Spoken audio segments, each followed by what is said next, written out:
Okay, there's a decent amount of people now, so I'm going to get started.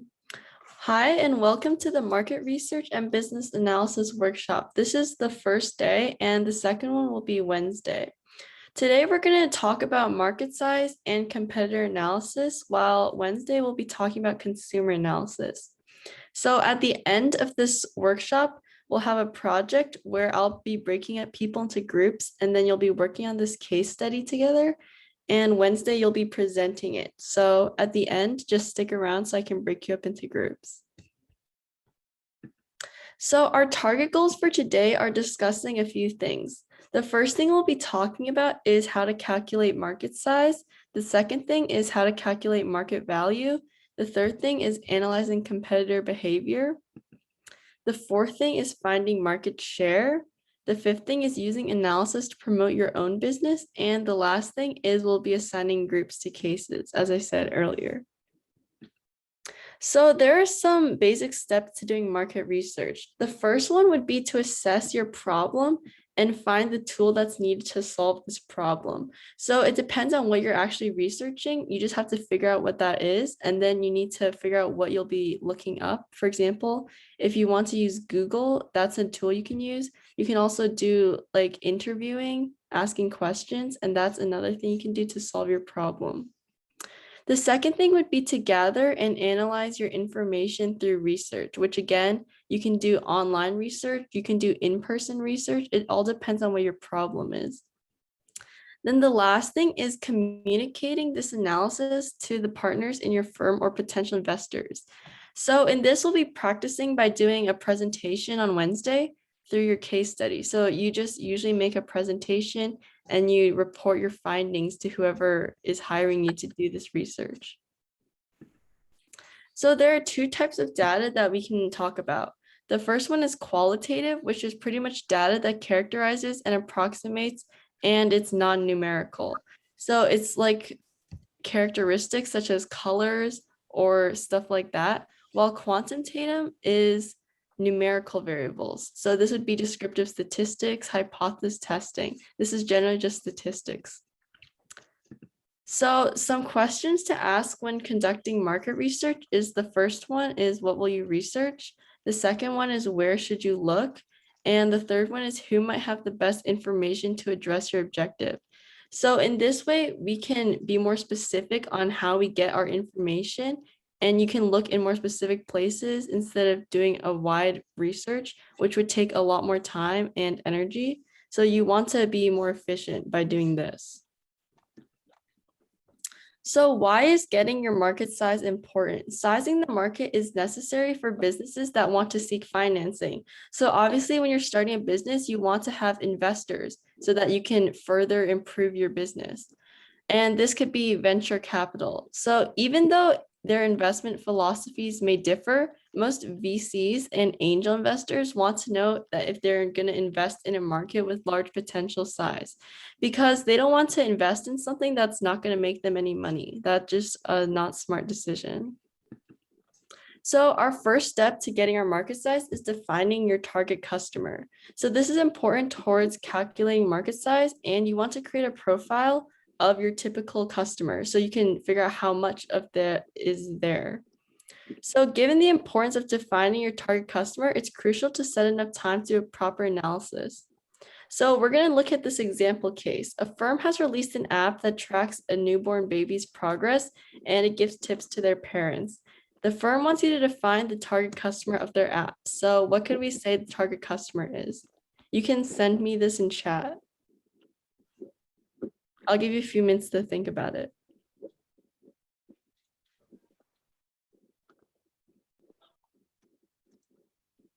Yeah, a few people sent me new parents, and this is right. So in general, if you're doing a baby app, you're obviously going to cater more to the parents. In general, you could also add grandparents maybe, but mostly it'll just be the parents. So the second step would be to estimate the number of target customers. So you want to estimate the number of target customers in the market, and that's pretty much just people who match the profile of your target customer. So when defining these customers, there's some variables you can consider, such as gender, age, income, marital status, geography, or location. So back to our example case. From the profile that we made before, we have to estimate the number of target customers for our baby app.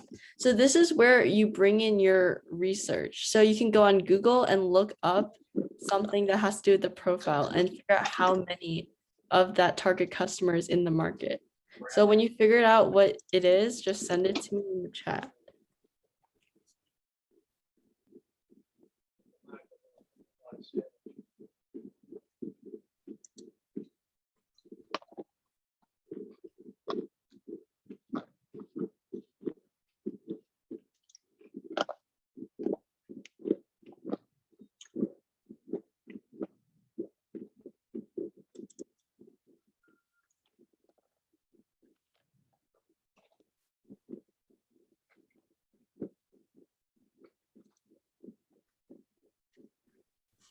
Okay, so I got a few numbers, just a general overview. So what we can look up to solve this is you can look up how many babies, for example, were born in 2021, then multiply that by 2 for each parent. So this is just a general estimate. And obviously there's not going to be a specific number unless you specifically do like a census to find out how many new parents there were, which would take too much time for a case like this. So you can just do a general estimate and report that as your number. So if you have a number, I don't actually have a specific one. So if you have one, you can just keep that in mind. The third step is determining the penetration rate. So market penetration rate is the percentage of your target customers that'll make at least one purchase over a period of time. So penetration rate is the number of successful customers over the number of target customers. And it can be affected by variables like gender, income, age, location, and stuff like that. So back to our example case, the firm releases a survey to 100 newborn babies' parents, and 78 of those parents said that they purchased the app. So use this information to help you calculate the penetration rate. I'm gonna say that there's around 3.9 million babies born this year or something, and multiply by that by 2, so you have 7.8 million parents. So you can just keep that in mind as your estimate for this.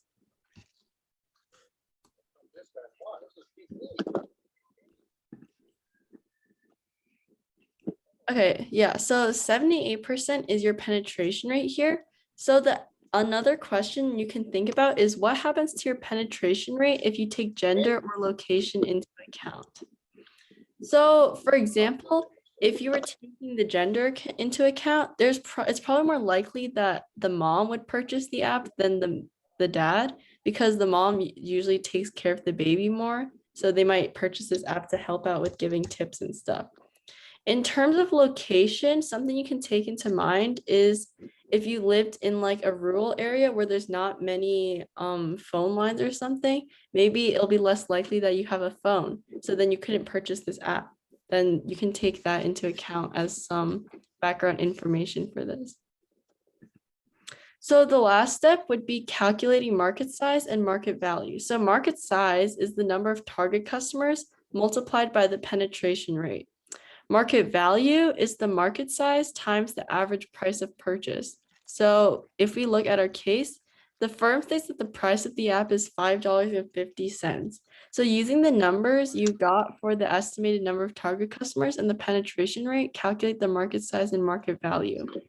So as I said, the number of target customers, we'll just assume it's 7.8 million.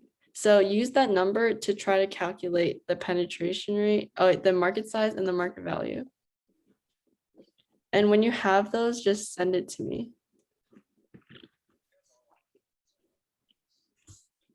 Oh yeah, I can go a bit slower.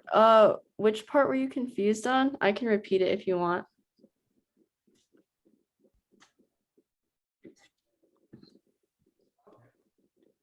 Okay, I'll go back here. You can write this down.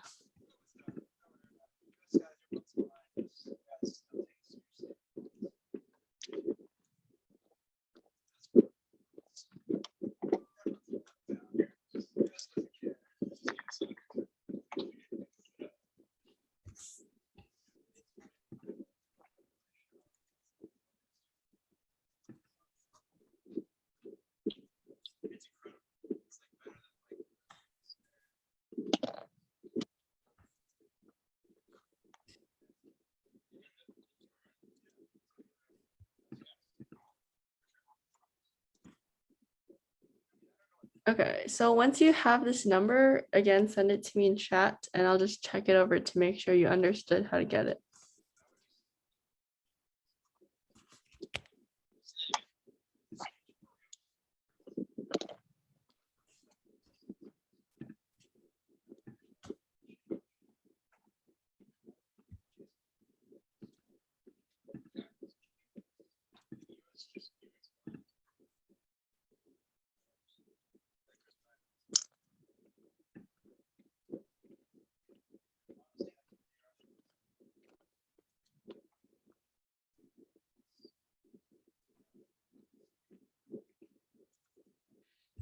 Okay, a few people sent me their answer and yes. So for market size, we know that the penetration rate is 0.78 and then our target customers is 7.8 million. So if we enter that to a calculator, you'll get 7,084,000. I mean 6,084,000. So after we have that, you're gonna just multiply that by 5.5 since that's the price, and you'll get 33.462 million. So yeah, that's the right answer. And if you want to make these values more accurate, you again have to consider variables such as gender or location. But that's pretty much it. And the last step would be to apply market size data. So the previous steps, again, won't provide you with an exact calculation for your market size. You have to look for changes in the market and markets that involve your products to make your number as accurate as possible. So for example, the firm sees that the price of phones has dropped. So how does this price drop affect the market size? Send me what you think. Will it increase, decrease the market size, or will the market size just stay the same?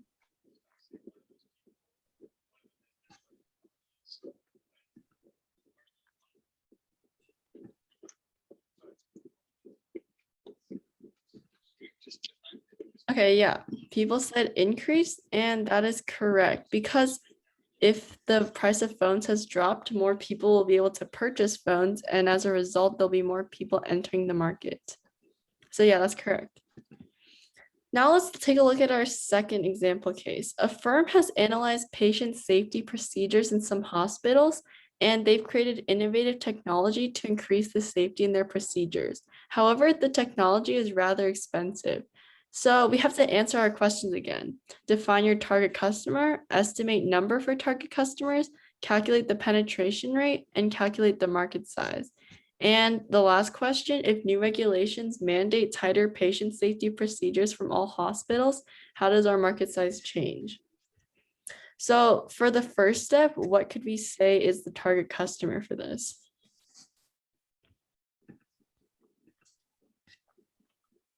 You can just send me in chat.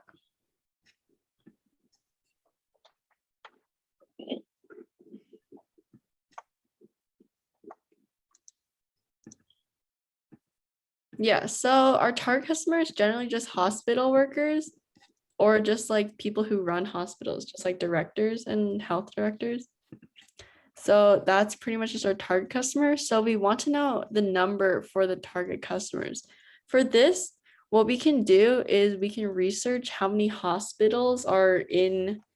For this, we'll just say the US because it might be harder to find information about hospitals in other countries. So just look up hospitals in the US, you find a number, and that will just be our estimation for this. Because of course it's not specific. So after you get that number, tell me, just send it to me in chat.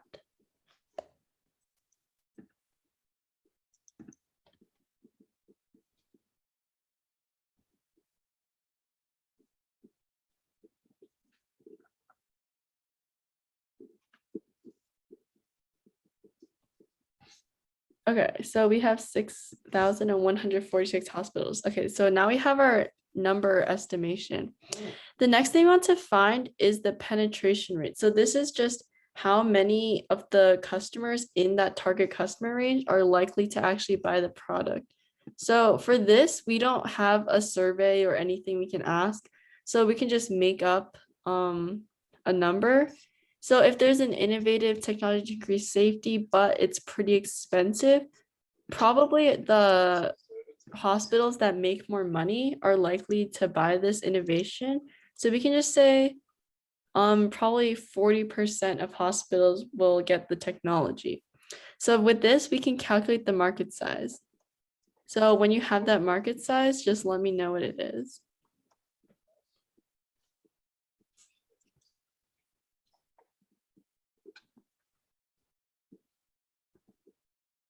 Yeah, 2,458. So we just did 0.4 times 6146. So if new regulations mandate the tighter patient safety procedures in all hospitals, how will the market size change? Will it increase, decrease, or stay the same? Just send me what you think it is.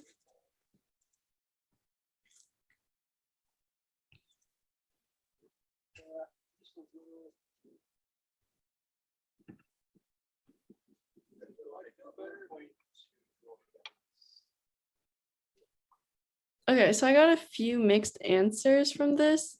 So the answer will actually be increased because if the regulations are requiring better patient safety procedures, the hospitals will obviously go to buy this technology as it increases safeties and procedures. So the market size will increase. So good job to those who got it right. And the next thing we'll talk about is market trends. So markets aren't static. This means that they develop and change over time. So you need to factor in different trends, such as new technology or consumer buying habits.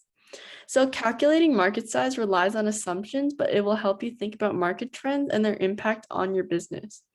For example, there was a videotape rental business, Blockbuster, that was once popular around the US, but it didn't anticipate the trend of online movie streaming from companies like Netflix and Hulu, like those kind of companies. So this caused Blockbuster to lose a bunch of their market share and it eventually closed while Netflix became more and more popular. So this is an example of a market trend. And when you have a business, you have to pay attention to stuff like this, or your business can obviously start losing money and then you'll go out of business. So finally, let's look at a final case to give you a broader sense on how to calculate market size.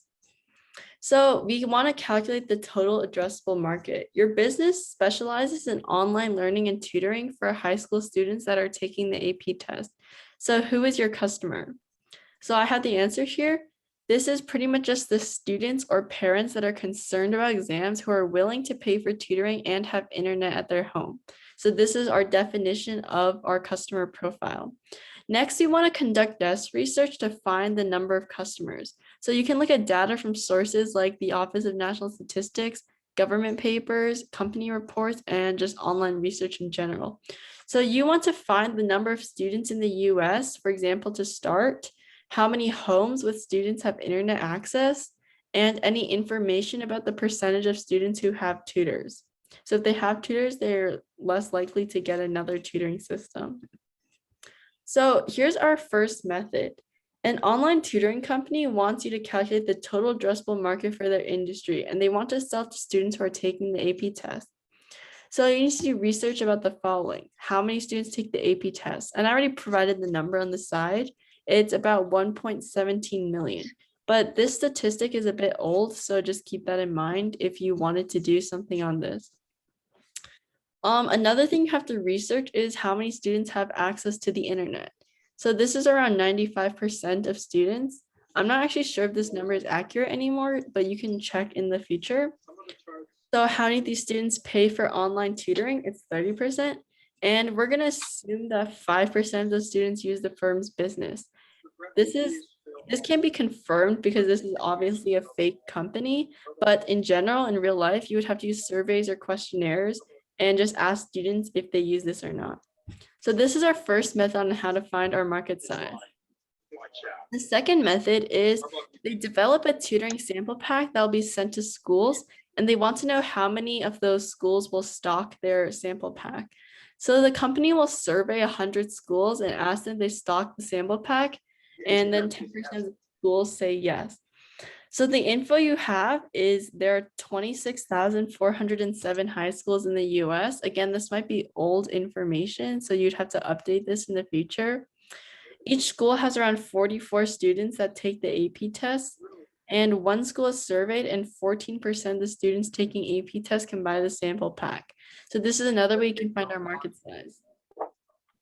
So some questionnaires and market research. We said before that surveys and questionnaires are important for getting your specific information when you're trying to calculate the market size.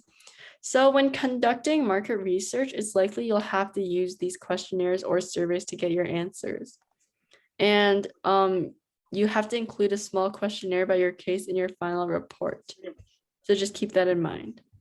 So in questionnaires, it's essential that your questions are unbiased to make sure that the results are accurate. For example, you're surveying people on whether or not they like your new technological product. Your question is, would you purchase this technological product that will reduce the amount of energy they use 100% of the time? So is this biased or not? Just send me yes or no, and then you could just say why if you want to.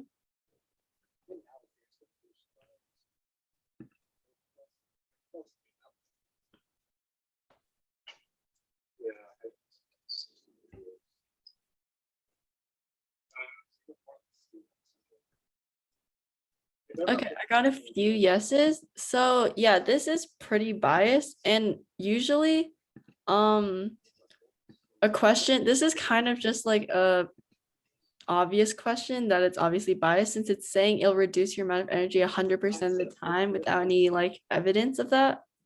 But in general, the biased questions might not be so obvious, so you'd have to keep look further to see if they are, and make sure that your questions aren't unbiased, because you want an honest answer from the people you're surveying so that it'll help you find a more accurate market size.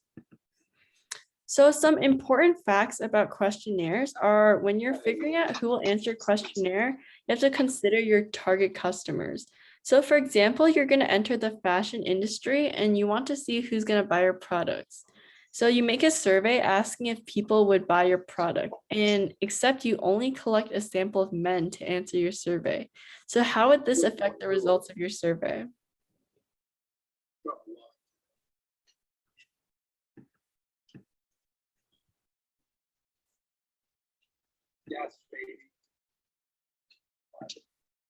So you can send me in chat what you think. If you're only interviewing men, how would this affect if people would buy your product?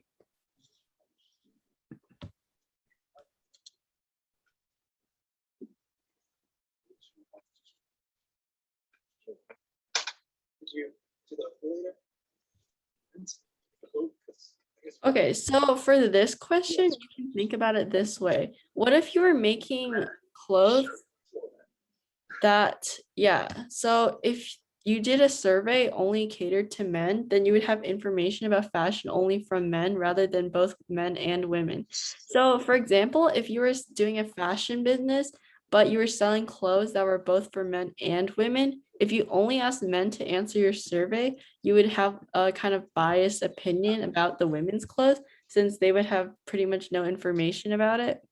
So this is just an example of how you need to consider your customers in order to properly create a questionnaire for this. So when making a sample of people to answer your survey, make sure the sample is representative of all of your target customers rather than just a few or even none possibly.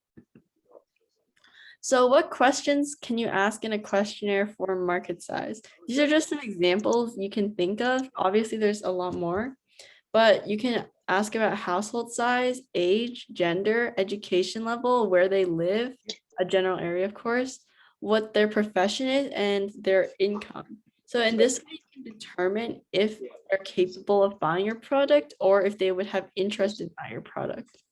So these are just some things you can think about. So after we talked about market size, the next thing we'll be going into is competitor analysis. So why is competitor analysis important? Competitive research is a field of strategic research that specializes in the collection and analysis of information about rival firms. So you obviously want to know what your rivals are doing so that you can better change your own business to fit the current curve of competitors. So it's an essential tactic for finding out what your competitors are doing and what kind of threat they pose to the success of your company. Because obviously you want your company to do better than your rivals, so you need to know what they're doing as well. So there are different types of firms. that you can look at, and you want to see what type of market you're in so you can analyze your rivals. So in economics, this is a topic that you learn about, and these types of markets affect how firms react with one another.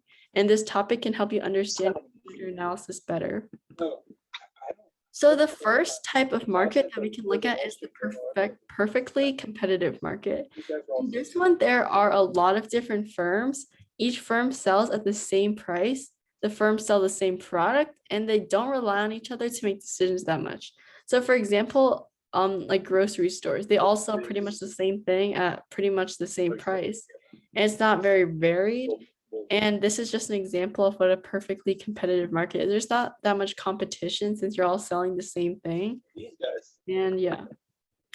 The next thing is a monopoly. This is one firm in the industry and it makes its own pricing. So for example, you have Amazon. In the shopping industry, online shopping industry, Amazon's a major force and it's pretty much uncontested in that industry. You also have PSE, which is an firm, and Netflix against streaming. And this is kind of outdated. So Netflix does have some competitors now, such as Hulu or Amazon Prime. Those kind of things are competing with this now.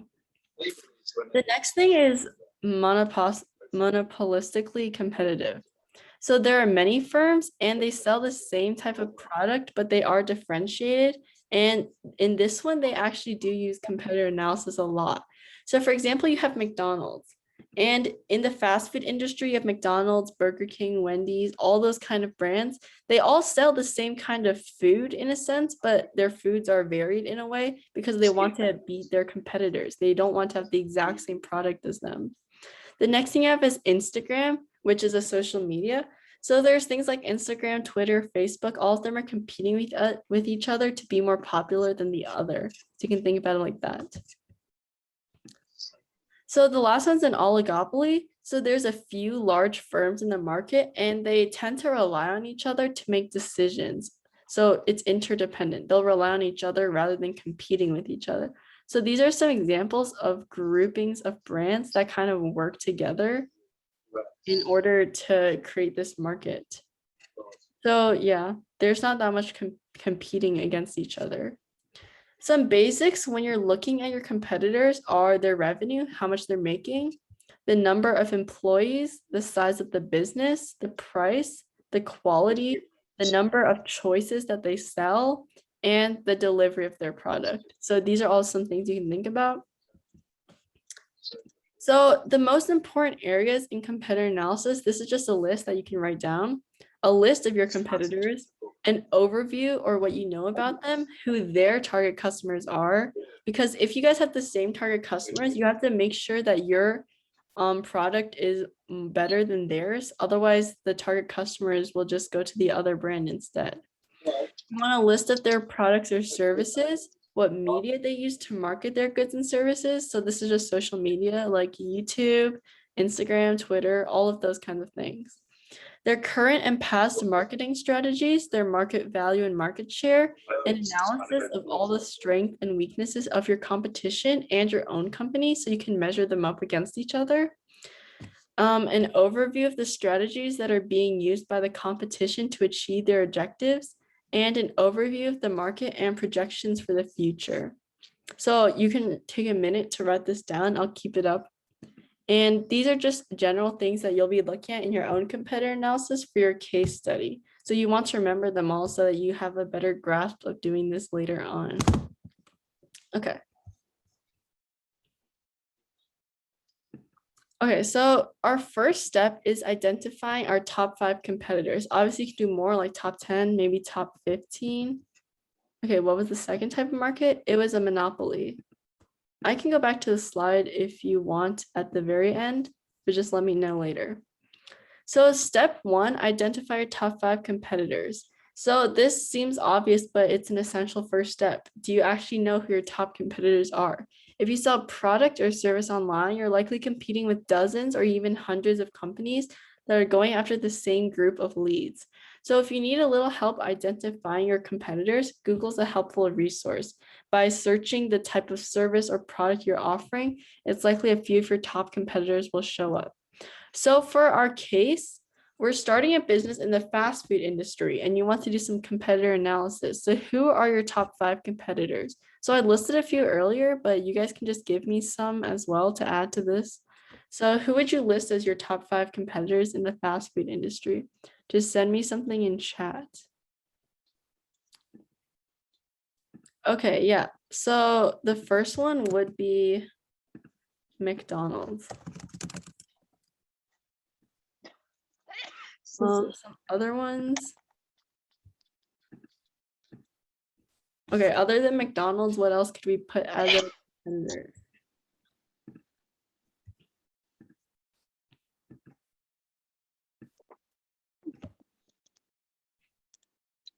I'll give you a minute to think about it. Okay, Chick-fil-A, Wendy's.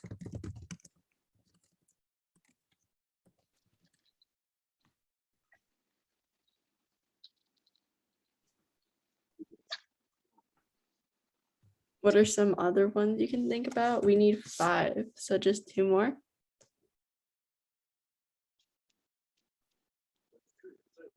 Okay, Burger King and Chipotle. Okay, so we can say those are top 5 competitors. Those actually might not have the biggest shares, but it's just the example we'll put.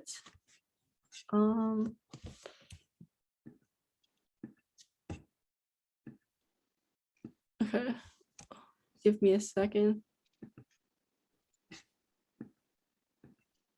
Okay, so after, I need to actually clear this first. Our next step would be to finding the competitor's products, value, and share. So in general, in the fast food industry, you're selling pretty similar things. So what are some examples of stuff you can sell?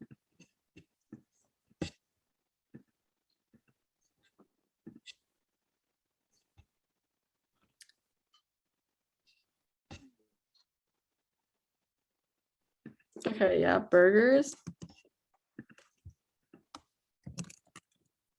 What are some other things? French fries, yeah.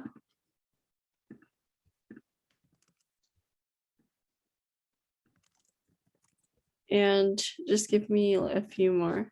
Okay, chicken nuggets, soda. Yeah, that works.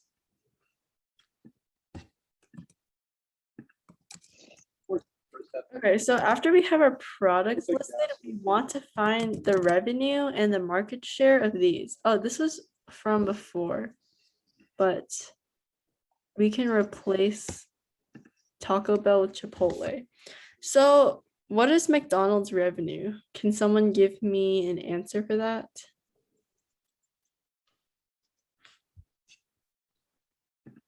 Just look up something like along the lines of McDonald's revenue and you probably find it.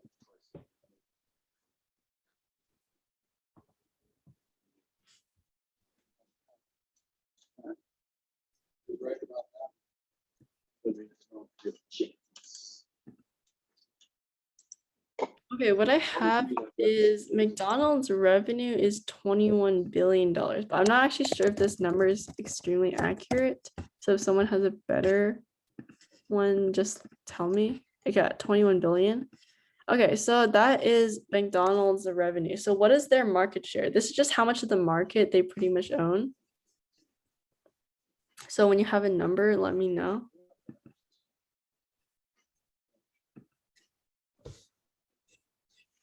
Let's see. Troy Bus. You know, I just said it's like 22.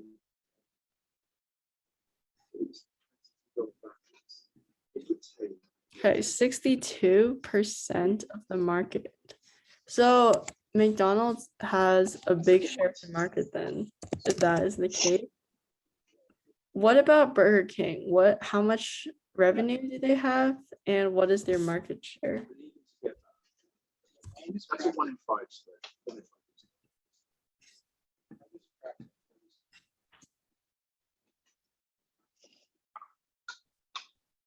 Just send it to me in chat when you have a number.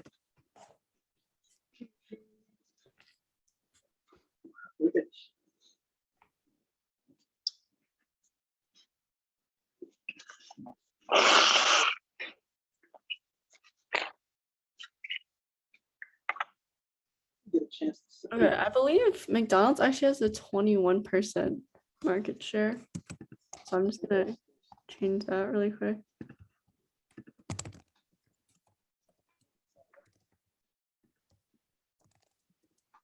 Okay, but what do we have for Burger King in terms of their revenue and their market share? Wow.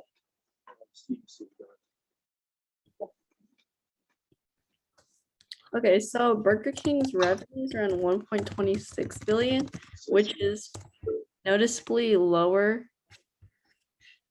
than McDonald's. So what is their market share then?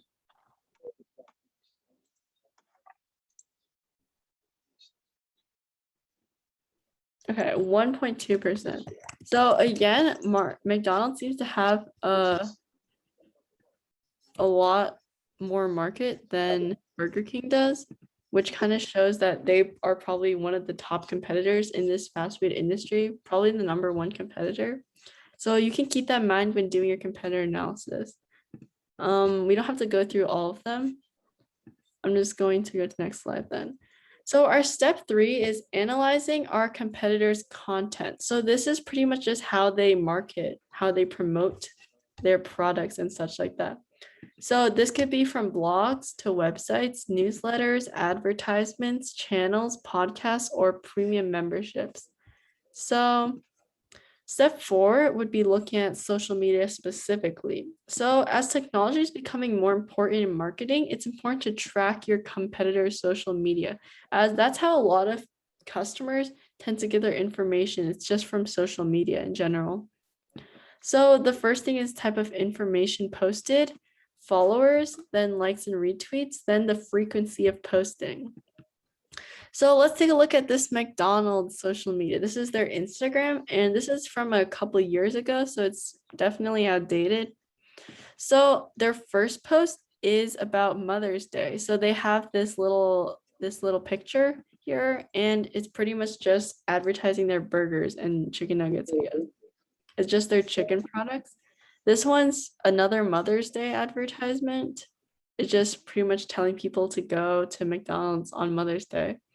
Then this one's another one, and it's just another promotional thing. So you can just take a look at how McDonald's markets. It seems to be like an overly small picture with words underneath it. And they have a simple kind of Instagram ads, I guess. So you can keep that in mind when you're doing your competitor analysis. Just look at it like that. Another example is a few years ago, Wendy's became popular on Twitter through roasting people. If you heard about that. So this blew up, and it caused people to post about Wendy's while spreading their tweets on other platforms. And this was how Wendy's was able to gain advertising, and it was used as a marketing strategy later on. So this is another way how you could market in your business. So step 5 would be to identify areas for improvement. So you're going to take all the information you got on your competitors. You're going to identify areas in your own work that could be improved. You know what? It's still there. Same price. So if you look closely enough, you're going to find something that you need to improve on. So not only will you be able to identify key areas that you can improve upon in regard to your content and social media, but you can also help establish your company's presence with customers, blog readers, and social media users. So stuff like that. So this is something that we're going to use, a competitive analysis framework. You're just going to list your top 3 competitors here. And you're just going to find all this research. Of course, you might not be able to find some of these things, but as long as you can, just make sure you write it down in this framework. So I'll actually send this to everyone after. This is another thing you can use. It's like a Venn diagram. So here you have your direct competitors, which means same customer, problem, and product category. Number 2 is you have a different problem, but you have the same customer and solution. The next thing is a different customer, but you pretty much just have the same problem and solution or product. The last thing is you have a different product, but same customer and same problem. So you take a look at this and you see who your direct competitors are, which is pretty much the people that you want to pay the most attention on. And then you can just look at the rest and how they fit into the categories. Okay, so you have this chart as well, which is again the thing from before, Uber to Lyft, DoorDash, and Zum, and other taxi apps. So you can just see how it compares to this. In the recording later on, you can just pay a closer attention to this, but I'm just gonna skip over this for now. The last thing I'm going to talk about is the SWOT analysis. So SWOT stands for strengths, weaknesses, opportunities, and threats. And the strengths are internal factors that will give you an advantage over your competitors. Weaknesses are factors that work to your disadvantage compared to your competitors. Opportunities are factors that will give you opportunities, as the name suggests. And threats are factors that will pose threats to your company. So for strengths and weaknesses, you can think about brand reputation, access to skilled staff, company culture, industry relationships, and location. In terms of opportunities and threats, it's number of alternatives. So other customers will think about other things that they can buy instead of your product, which are similar, but they'll go to the other business instead. So you have to pay attention to that. Another thing is demand. Then there's availability of financing, then there's cost of raw supplies, and then there's something like political climate. So you need to pay attention to all of these things. And the SWOT analysis is a chart you should definitely fill out if you're making your own business, as it could be important. So again, this is something you can look at here. Strengths are things your company does well. Weaknesses are things your company lacks. Opportunities are, you can just look at some external things that'll actually help you and benefit your business. And threats are just like other competitors or changing environments and things like that. So you can look at that. Then if we go back to the SWOT analysis for a fast food restaurant, strength could be you have a wide variety of foods, like you just sell more products than other companies. Another thing could be you're popular in the US, so you'll have more customers there. Another thing is you have good service, you have skilled workers, or you have less unhealthy food. And that could be important for people who want to eat healthier. They'll go to your business instead of your competitors. Some weaknesses are you have a bad location, you have high prices, and you don't have that big of a reputation in other countries. Since you already know you're popular in the US, but this could be a weakness as well. So opportunities are you have good ads, more college kids, restaurant chain, not many competitors, and you have media. But threats could be controversial staff, other stores, coronavirus, and bad online posting. So all of these are things that you can take a look at when you're doing your own case study. So this is it again, the SWOT. You can look at these up after. So the last thing is there's a battle card against these two companies. You have a battle card using two real companies describing how a new Publish Now product will be positioned against WordPress. So Publish Now is a content that publishes platform for marketers and writers to improve content engagement, content stickiness, and reach, while WordPress is a blogging platform. And you may have heard of these two. If not, it's fine. So the battle card will help sales understand the strengths and weaknesses of WordPress and how to win customers when going up against them. So Publish Now versus WordPress. With WordPress, their product is the WordPress VIP. The strengths are it's highly customizable, it's open source, and it's easy to get started. However, some weaknesses they have are you have to have developer skills. So it can't be fully managed by just a person who doesn't really have that much of a familiarity with this. Customization is inefficient and it uses a lot of resources.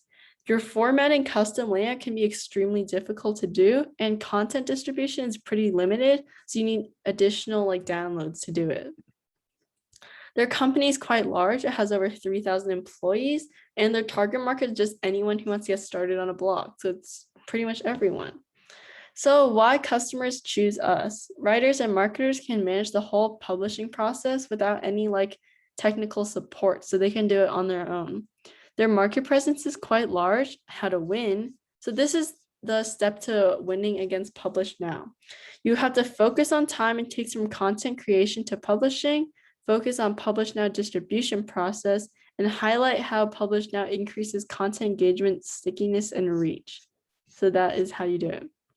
So pricing is also something you have to focus on. If your thing is more expensive than your competitors, then customers will likely go to the cheaper thing because they don't want to spend more money than they have to. So you also have to think about that. So let's talk about the real cases now. So during this workshop, you'll apply the lessons you learned each day to your case. And at the end of the workshop, you'll just present a mini report with your group that shows what you learned. So when doing research, make sure to remember that these firms are selling in the US, as it's mostly easier to find information like that. So the first case we have here is your client is the owner of a quick service restaurant that serves bagels, and they want to enter the breakfast food industry. So they want your help in conducting research about the industry. So here are some samples you can ask. There's a lot more, but these are just some starter ones. So how many Americans eat breakfast daily? How many of those eat at home? Of those who don't eat at home, how many buy breakfast outside? And how many Americans eat bagels in a year? So this is case one. Case two, your client is the owner of a coffee shop franchise, and they want you to analyze the coffee industry and give them information about it. So the sample questions are: how many numbers of cups of coffee are consumed every week or day? What percentage of Americans consume coffee? And what's the average price of a cup of coffee? And how many different types of coffee are there? So you can investigate these. The case three is your client is the CEO of a new technological firm, and they want to produce a new smartphone with an excellent camera. So the quality of their camera is better than any of the other phones on the market. So some questions you can ask are: how many phones are sold to first-time users? How many phones are sold to replace old phones? Average price per phone, and how many high-end smartphones are sold, middle end or low end? So these are some things you can consider. Case four is your client wants to start a business in the sneaker industry, and they want you to conduct research on the industry. So some questions you can ask are: how often do customers buy new sneakers? On average, how many sneakers do men or women buy in 3 years? And what is the average price for sneakers for men, women, or children? So the fifth case is your client is the owner of a luxury car company, and their company sells luxury SUVs. They want you to conduct research on this industry. So what is the percentage of people who have the income to afford this car? What is the percentage of people who live in areas where it's likely for luxury cars to be sold? What is the percentage of people who are in the likely age range to purchase this car? And there's more questions you can ask other than those. The last case is your client is the owner of a board game company who sells a game called House of Money, and they want you to research the industry and see if it's going to be profitable for them. So some questions you can ask are: what percentage of the population is within the targeted age range for board games? What is the percentage of people who live in areas where board games are available?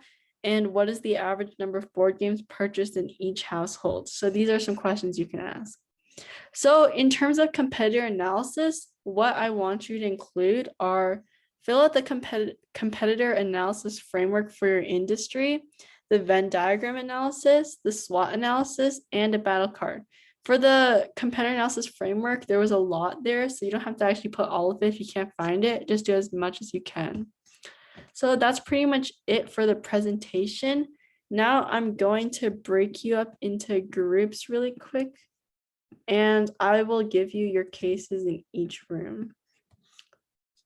Okay, yeah, so I gave you all your cases. If you don't remember, you can just look back in chat, I think, and just copy it now. So you'll be working on this again next class, so you don't have to worry about doing it now if you don't feel like it. And that's pretty much it. So thank you very much for coming and listening, and hope to see you back again on Wednesday. I think we can start now then. So welcome to day 2 of the Market Research and Business Analysis Workshop. And this day is for consumer analysis. So our target goals are to discuss the economics method, the statistics method, and the business method of consumer analysis. So for the economics method, I'm going to be taking it from what I learned in AP Economics. So if you don't understand some of this, it's perfectly okay.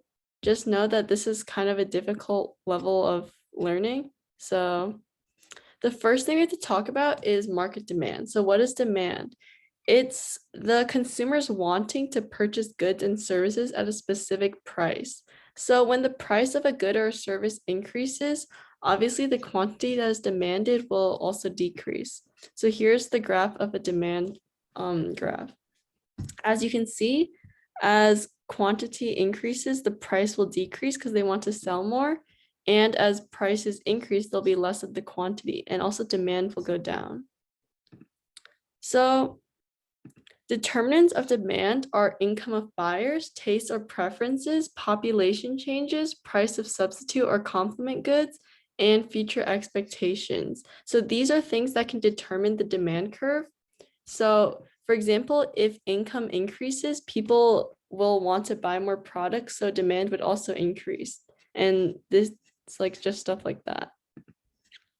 So here, there's shifts in demand due to the changes in the preferences. So for example, if demand shifts this way, then your quantity and price will change. And if it shifts this way, quantity and price will also be affected. So you can just take a look at that for a minute. And then, okay, then the next thing we have to discuss is supply. So the supply of a good is the amount of a product or service that firms are willing to provide at a certain price. So when the price increases, the quantity supplied will also increase. So unlike the demand chart, this one will actually go up instead of down, because as quantity increases, price will also increase. So it looks something like that. So determinants of supply are input price, technology, producer expectations, and government policies. So for example, if firms get better technology, then they'll be able to produce more of the product. So your supply would go up like this. So with an increase in supply, it means more quantity and changes in price as such. So it looks something like that. So these are the supply and demand chart together, and this is the point, the equilibrium, where the price and quantity perfectly match each other in the demand and supply curve. So this is the point that most firms will price or do a quantity at, because it just happens to be the point where the demand and supply curve intersect. So it looks something like this. Then we can talk about the elasticity of demand. So the price elasticity of demand is the measure of how the quantities, the consumer's quantity demand for a product will change depending on the price of the product.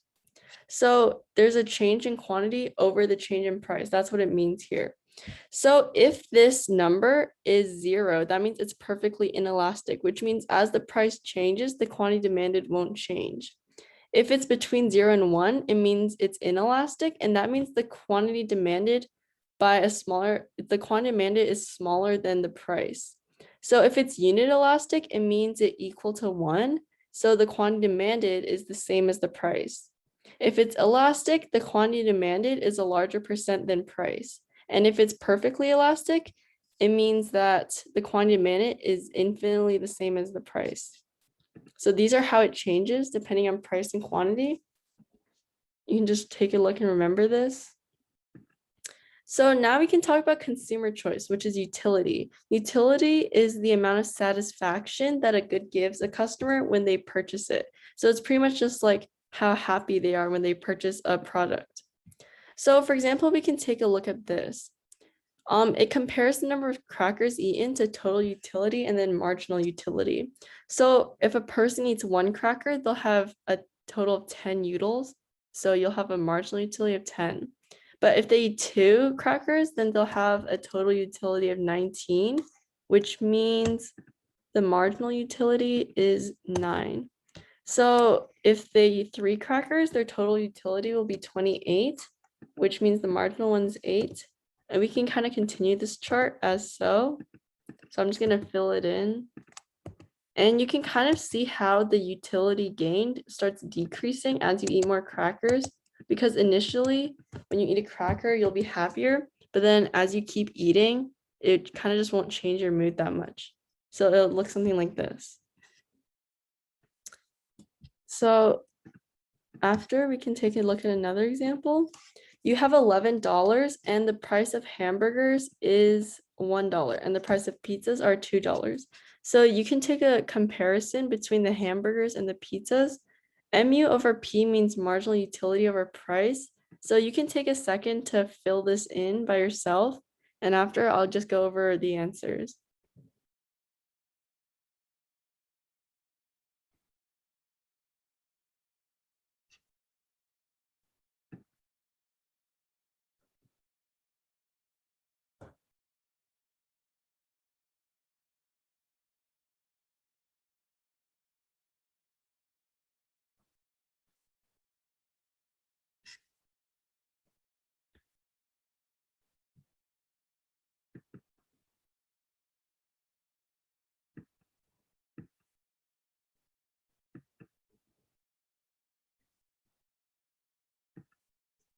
Okay, so for marginal utility, you start off with 10 again, because it goes from 0 to 10. Then it'll become 9 here, then 6 here, and then 4, 2, 1. Okay, so if you didn't know, marginal utility is just the difference between these two as you keep going down the quantity. So marginal utility over price, if the price of hamburgers is 1, then it'll just be the same because something divided by 1 is just the number again. So we can add that in. So then the marginal utility for pizzas is we have 22 here, then 20, then 16, then 12, then 8, and then 2. Okay, then the marginal utility over price would just be divided by 2. So you can just do that math as well. And I'll end up with something like this. So your overall marginal utility over price is higher for pizzas. So if you were selecting between the two, you should probably get more pizzas than hamburgers because it'll give you more utils.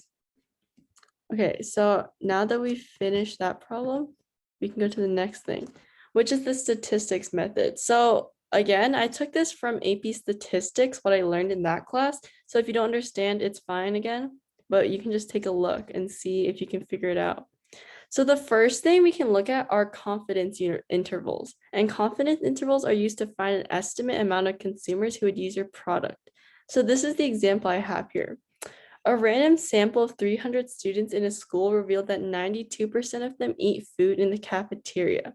So construct and interpret a 95% confidence interval for the true proportion of all students who would eat food in the cafeteria. Now, I know most of you probably don't know what a confidence interval is, so I can just do a quick introduction. Parameters are pretty much what you're trying to find, and we're trying to find the percent or amount of students who eat food in the cafeteria. So that's what we're measuring it on. Okay. So then you want to find your confidence level next. So the confidence level here, we want to construct a 95% confidence interval. So the confidence level is 95%. I'm going to add that.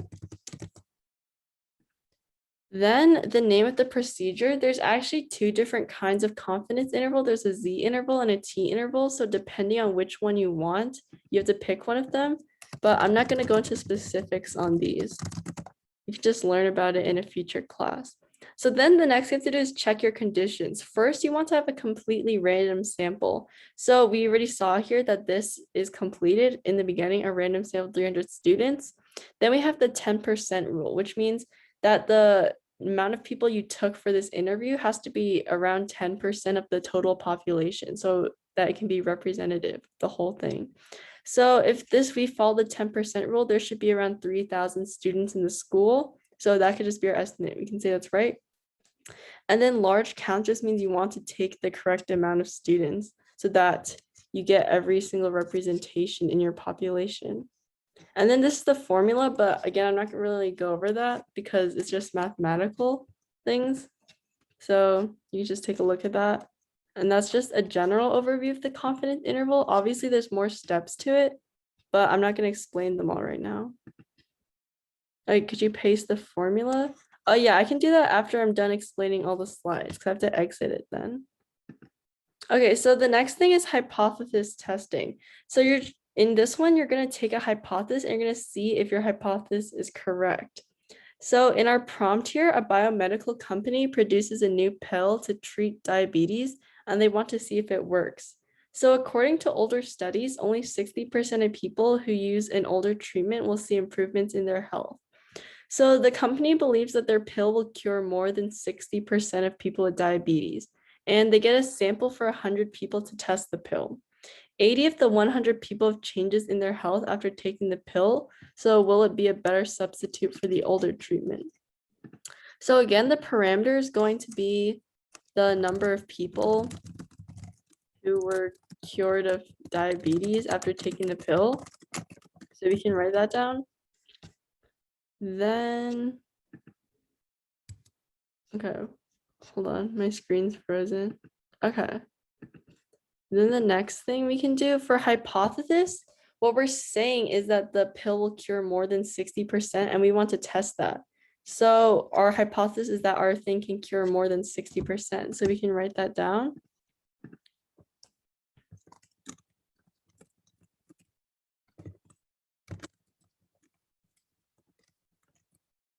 Okay, so now that we have that, the name of the procedure, there's again different kinds of hypothesis testing, but again, based on statistics, what you learn in statistics, then you can figure out which procedure you want, but I'm not going to go in depth with that.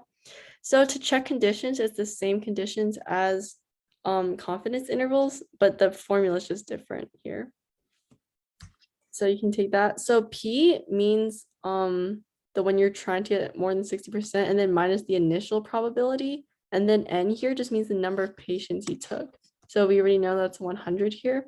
So overall, this is just the formula to follow, and make sure you list all these so that you can properly do this kind of testing. Okay, I have to get rid of that. Then we have the business method, which is the final one. And this one doesn't really have anything to do with classes that you've taken or anything. So you can probably all understand this one. So brands need to create different groups of consumers and figure out the needs for those consumers. So our step one here is, who are your customers? So you have to consider factors such as age, gender, location, demographics, and interests. So for example, you have a business to business, then business to customer. These are some things you have to think about. Last time we did competitor analysis, which is this side, and this one's consumer analysis, which are things you have to pay attention to about your customers. So we have in our example case here, so the company Louis Vuitton asked you to do some consumer analysis for them. So who are their customers? You can send me some characteristics that you think that Louis Vuitton customers would have. I'll give you a few minutes to think about it.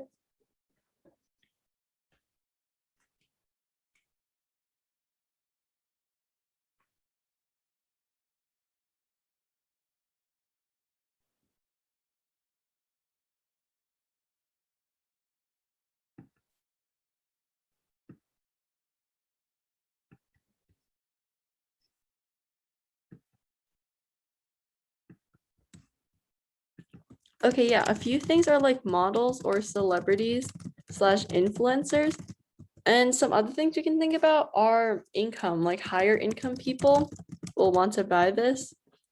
Then we have richer, yeah, like higher income again. Maybe older people again. They'll have more money to buy Louis Vuitton. So these are just some average traits that we can think about for this. Okay, so for step two, it says, what do your customers want? So after getting your groups of customers, the next thing you want to do is find the needs of those customers. It can range from price to quality to existing competition, product industry knowledge, the source of the knowledge, current relationship, and product compatibility, or the effect of product to operations. So what are the needs of customers who buy Louis Vuitton?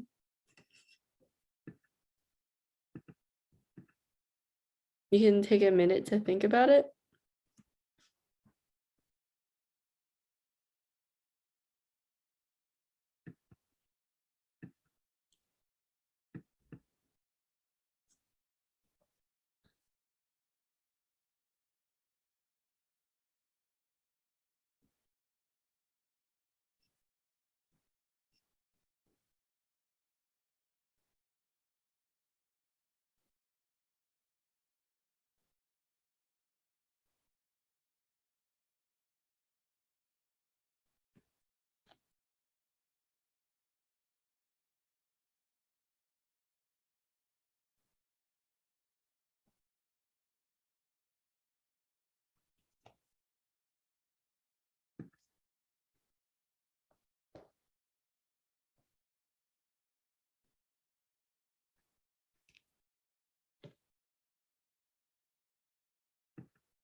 Okay, so I got a few things. First, yeah, Louis Vuitton's mostly known for selling handbags. So that's kind of just something in general that customers would want from there. They want high quality, versatile, and fashionable items. Yeah, that's correct. So it could depend on the material that they're using to make their handbags, or like just in general the quality, but when you're buying from there, you generally expect to have a higher quality product than an average handbag store. So those are just some things you can keep in mind for this. Then step 3, how to make your products fit your customers' needs. So it could be from core values and positioning, and how do they match the needs, and what should be changed in terms of marketing and branding. So using the information you got from the last step, create 3 products that could fit the needs of your customers. Okay, so I put in detail here, but you can just give me a general idea of what you would sell here that would fit your customers' needs. So you can take a minute to think about it. And when you have something, you can send it to me. Also, if you're not exactly sure, you can look up Louis Vuitton on Google or Safari or something and just see what products they sell now and see if you can make a product similar to that.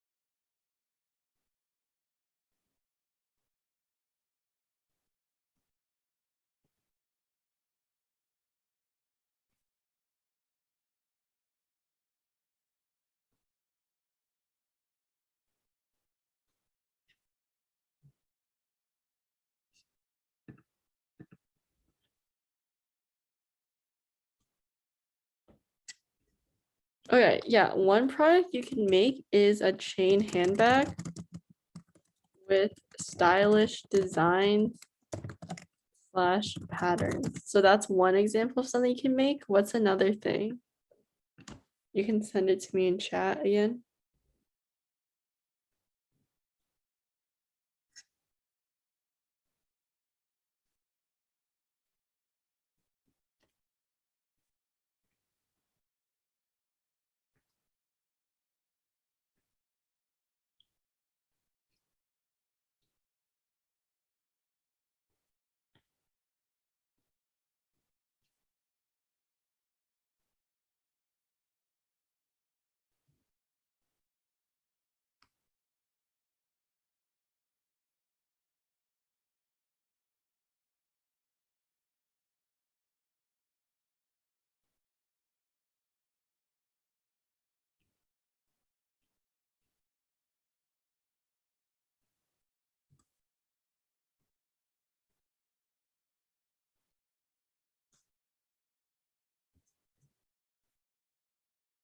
Okay, another thing you could do, yeah, so you can make a like a leather satchel with like some kind of gold let me think, decorations on it. You could do something like that. Another thing, a rectangular bag. Sure, yeah, you could do something like that. A rectangular bag with maybe the logo printed on it. So these are just all some things you can make that would fit the designs of current products.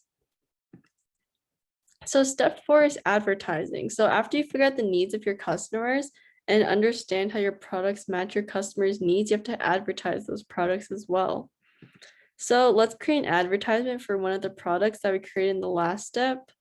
I'll just give a summary. So you could just do like a showcase of a bag or something and then have a model wearing the bag and just put some music in the background of your advertisement. That's one thing you could do. So then for your example case 2, your client is the owner of Starbucks and they also want you to conduct some consumer analysis. So step 1, you want your target demographics again. So what are some examples of things we could put for this section? For people who go to Starbucks, what's a general idea of who the customer is?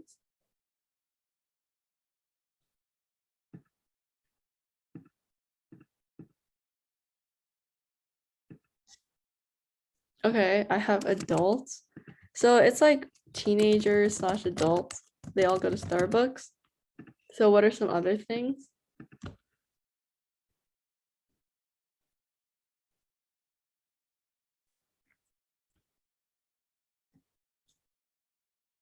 Okay, some other things we could put are high school and college, has a job or career-based middle class, lives in cities or nicer towns, because Starbucks tends to be in more urban areas.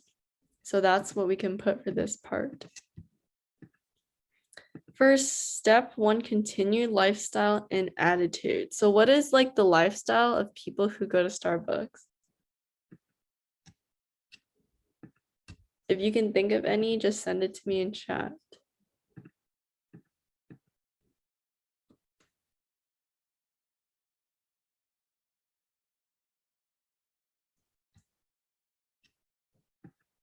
Okay, they have a casual slash chill lifestyle. Maybe they have early jobs, so they go to Starbucks to get coffee in the morning. You can think of stuff like that. But what I have, positive, concerned with image or status, relaxed social setting, communication, wants higher quality products, a hard worker, or maybe career oriented. You can think of general things like that.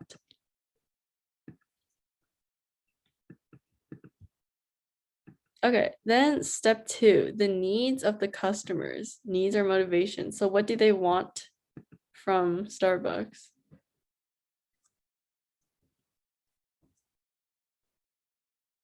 Okay, coffee slash sandwiches. So just like food in general. So that's what we could put for needs. We have cup of coffee, fresh breakfast, good taste, clean, quiet environment, maybe a private workspace, Wi-Fi, unique merchandise. So these are some needs you can do. Then, are you clear? Okay. So then what about some consumer behavior? Like what products can we make to match these needs?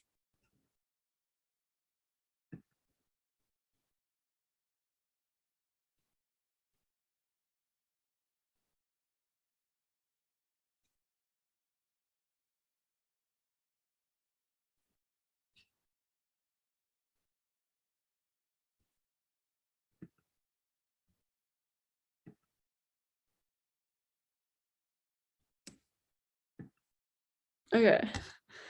Someone said boring, normal, or not unique. That's not really what I was looking for, but I guess you can say that if that's your opinion. So for consumer behavior, they want necessity for a work morning or night. So if they need to stay up more than normal, then they'll have coffee from Starbucks. Maybe they want to share some coffee or food with friends and then have a relaxing time. If they just want to sit in a store and just do some work or just some relaxed activities. So products and attitude towards them. So what are some products we can say? Some specific ones maybe?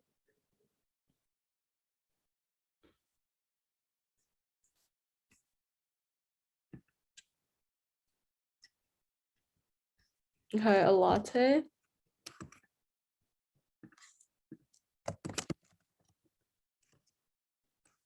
There's things like frappuccinos. There's probably other coffee-based things. I can't think of it right now. So you can say stuff like that. They have coffee, which is a basic need, some handcrafted beverages. It's a new choice, good options for different times of the year. We have merchandise, which of course they can buy as well. And then some fresh food, which is like a good snack. So then media and marketing. What is a general ad that we could do for this? Again, it'd probably just be advertising some sort of new food or drink. So you'd have a website. Okay, these are some different kinds of marketing we could do. A website for ideas and advice, some new products that they could do.